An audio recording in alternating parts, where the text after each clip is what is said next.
જોહાર, જય ભીલ પ્રદેશ। આજે દાહોદમાં ભગવાન બિરસા મુંડાની મૂર્તિને હાથ ખંડિત કરવામાં આવ્યો છે। મહત્વની વાત એ છે કે દર વખતે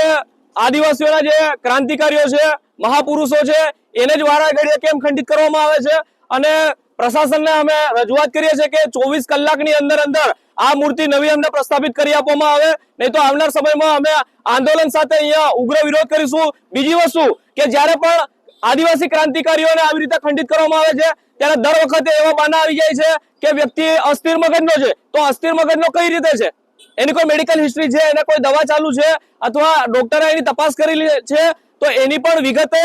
માહિતી લેવામાં આવે, તપાસ કરવામાં આવે, તેના પછી ચોક્કસ એ ષડયંત્ર સ્વરૂપ મૂર્તિનું ખંડન કરવામાં આવ્યું છે કે ખરેખર એ અસ્થિર મગજની છે એ સાબિત કરવામાં આવે અને 24 કલાકની અંદર અમને મૂર્તિ જોઈએ એવી અમારી માંગ છે। જોહાર, જય ભીલ પ્રદેશ। આજ રોજ અત્યારે લગભગ 10 વાગ્યાના અરસામાં બિરસા મુંડા સર્કલ પાસે જે ભગવાન બિરસા મુંડાની પ્રતિમા લગાવવામાં આવેલી છે ત્યાં રાહુલભાઈ નારસિંહભાઈ બિલવાલ નામની વ્યક્તિ કે જે મેંદરાઈ ઉકડી ગામના વતની છે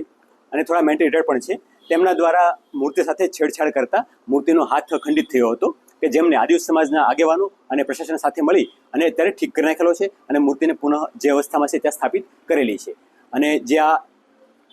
રાહુલભાઈ બિલવાલ નામના વ્યક્તિ છે એ હાલમાં પોલીસની કસ્ટડીમાં છે।